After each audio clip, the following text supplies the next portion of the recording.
warahmatullahi wabarakatuh. Jumpa lagi dengan saya Intan Wardani. Di video kali ini saya akan membahas materi tentang kebijakan pengembangan koleksi dan seleksi bahan pustaka. Jadi materi ini saya rangkum dari modul-modul kuliah saya dulu. Materi yang pertama, pengertian kebijakan pengembangan koleksi. Apa sih pengembangan koleksi? Pengembangan koleksi adalah kegiatan seleksi dan mengadakan bahan pustaka sesuai dengan kebijakan yang ditetapkan oleh pustakawan. Jadi biasanya di setiap sekolah, setiap instansi perguruan tinggi atau setiap perpustakaan memiliki kebijakan pengembangan koleksinya masing-masing ya. Disesuaikan dengan jenis perpustakaannya, ruang lingkup perpustakaannya, dan pembacanya siapa. Apa sih manfaat kebijakan pengembangan koleksi? Jadi manfaat kebijakan pengembangan koleksi ada 3. Yang pertama, membantu menjamin konsistensi dari waktu ke waktu. Jadi dengan adanya kebijakan pengembangan koleksi ini, setiap pengadaan dari tahun ke tahun itu ada acuannya atau pedomannya, jadi nggak asal-asalan mengadakan buku ya teman-teman. Jadi pasti setiap instansi, setiap sekolah, setiap perpustakaan dimanapun pasti ada kebijakan pengembangan koleksi. Ini dijadikan acuan atau pedoman dari waktu ke waktu ketika mengadakan pengadaan bahan pustaka. Yang kedua, membantu dalam rasionalisasi alokasi anggaran. Jadi ini juga penting banget buat mengukur anggaran, kira-kira di tahun kemarin itu anggarannya berapa, di tahun sekarang anggarannya berapa, dan bisa dijadwalkan atau bisa dirancang anggaran tahun depan untuk pengadaan koleksi bahan pustaka itu jumlahnya berapa. Dan yang ketiga, membantu dalam penyiangan, mengevaluasi koleksi, membantu mengidentifikasi bahan pustaka yang perlu dipindah atau dikeluarkan. Jadi ini juga penting banget kebijakan pengembangan koleksi. Dengan adanya penambahan buku, otomatis harus ada koleksi yang dikeluarkan atau dipindah. Jadi hal ini juga berkaitan dengan penyiangan ya teman-teman. Karena kan dengan space perpustakaan yang tidak setiap tahun berubah dan kondisi rak juga nggak mungkin bertambah setiap tahun karena itu berkaitan dengan anggaran. Jadi pasti dengan adanya penambahan buku, pengadaan bahan pustaka, otomatis space di rak akan penuh. Jadi harus ada penyiangan nih koleksi-koleksi yang misalnya sudah tidak sesuai dengan keilmuan sekarang atau yang sudah rusak, itu bisa dikeluarkan atau dipindahkan sementara waktu. Dan dengan berita acara ya teman-teman. Yang 3, asas pengembangan koleksi. Yang pertama, kerelevanan. 2, berorientasi kepada pengguna. 3, kemutakhiran. 4, kelengkapan. 5, kerjasama. Kerelevanan itu maksudnya sesuai dengan keadaan yang sekarang, ilmu yang sesuai. Misal kayak ilmu komputer itu kan pasti setiap tahun berubah, mengalami perkembangan ya. Kayak Microsoft Office 2007 sekarang udah ada 2010 dan bertambah kayak gitu. Itu sesuai dengan keilmuan yang sekarang.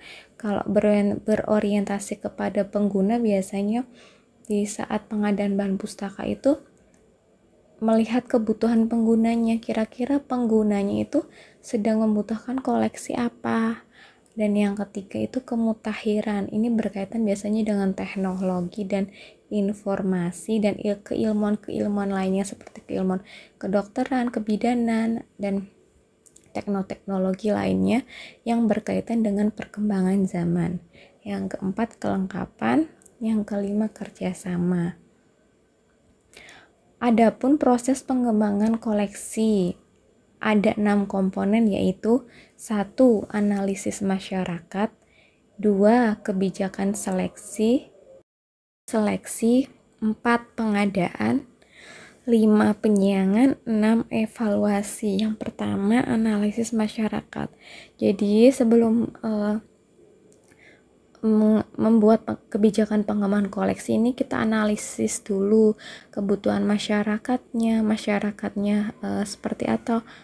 Misal masyarakat di pesisir dengan pegunungan itu pasti kebutuhan bukunya itu berbeda ya teman-teman. Misal kalau di pesisir atau di pegunungan lebih ke budidaya mungkin lebih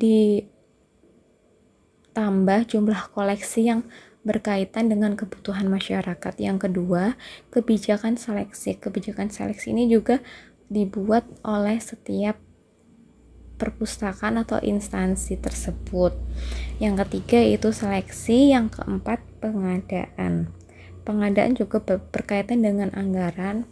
Biasanya ada yang 1 tahun 2 kali, ada yang 1 tahun cuma 1 kali atau per semester ya teman-teman.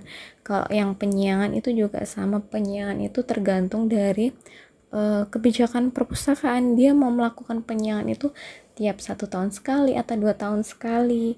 Itu terserah sesuai dengan kebijakan perpustakaan masing-masing.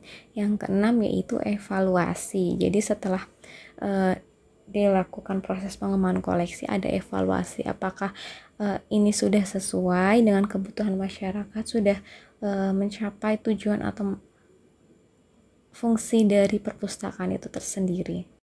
Setelah dilakukan kebijakan pengembangan koleksi, ada kebijakan pengadaan. Terdiri dari 3, yaitu melalui pembelian, melalui tukar-menukar, dan melalui hadiah. Kalau melalui pembelian itu bisa langsung ke toko buku, yang kedua melalui penerbit, yang ketiga melalui jobber. Jika melalui jobber ada 3 cara pemesanan nih. Yang pertama, approval plan, harus mengirimkan profil ke agen atau bisa dikembalikan. Yang kedua, blanket order, tidak diperlukan profil perpustakaan tetapi buku tidak bisa dikembalikan. Yang ketiga, standing order, biasa digunakan penerbit dalam subjek khusus. Dan untuk koleksi-koleksi yang ada di luar negeri, kalian juga bisa dipesan melalui pengiriman via laut pos atau surface mail.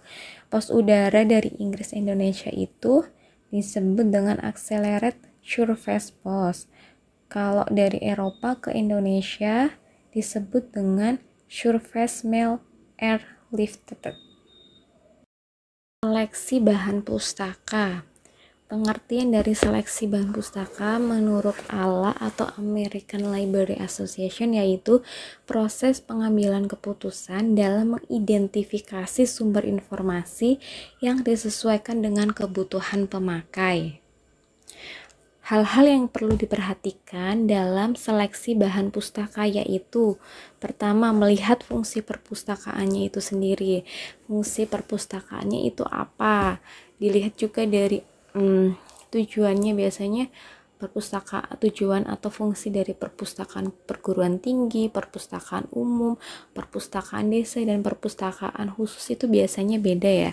Yang kedua, ruang lingkup bidang yang dilayani. Kita lihat ruang lingkup bidang dilayaninya itu apa. Yang ketiga, masyarakat pengguna yang dilayani, karena masyarakat penggunanya juga berbeda dengan jenis-jenis perpustakaannya, karena biasanya kalau perpustakaan perguruan tinggi jelas yang dilayani adalah mahasiswa, dosen, dan pendidik lainnya. Kalau perpustakaan khusus itu lebih ruang lingkupnya lebih kecil, jadi dilihat dulu dalam proses seleksi bahan pustaka, dilihat dulu masyarakat penggunanya. 3 pandangan dalam proses seleksi bahan pustaka.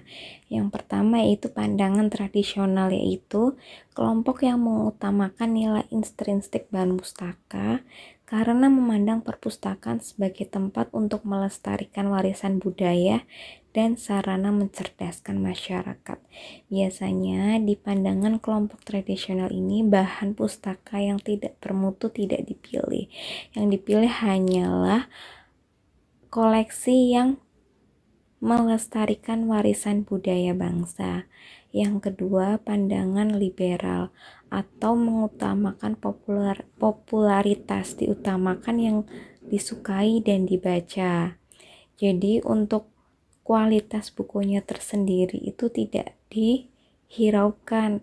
Yang penting yaitu banyak disukai dan banyak dibaca orang dan termasuk koleksi yang populer.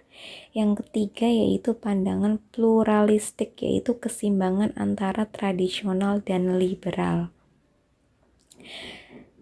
Materi yang selanjutnya yaitu alat bantu seleksi bahan pustaka.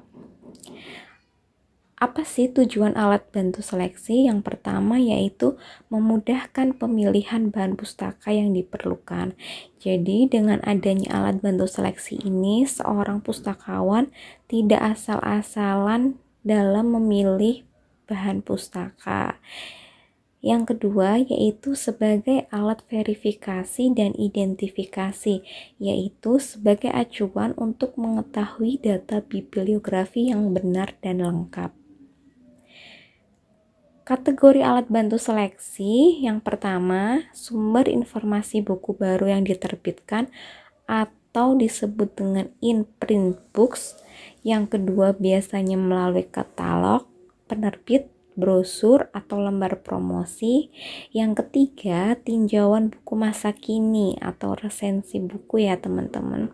Yang keempat, bibliografi nasional, biasanya daftar buku yang dikeluarkan oleh perpustakaan atau lembaga lainnya. Yang kelima, pangkalan data terpasang dan CD-ROM. Ada book in prints, biasanya diterbitkan oleh Amerika tiap bulannya. Bookfins diterbitkan oleh Inggris. Booksbank diterbitkan oleh Eropa. Baker and Taylor diterbitkan oleh Amerika dan dunia. Yang keenam, buku-buku terbaik atau daftar buku yang direkomendasikan. Jadi biasanya di setiap penerbit itu merekomendasikan buku yang bestseller. Yang ketujuh, bibliografi subjek atau rights bibliografi. Yang terakhir, daftar tambahan koleksi atau accession list, yaitu mendaftar buku-buku yang baru diterima oleh perpustakaan. Terima kasih sudah menonton video ini sampai akhir. Mohon maaf apabila kualitas video belum cukup baik dan ada kesalahan dalam penyampaian materi. Jika video ini bermanfaat untuk kalian, pencet tombol subscribe, like, dan bunyikan tanda lonceng agar kalian selalu update video terbaru dari aku. See you next video.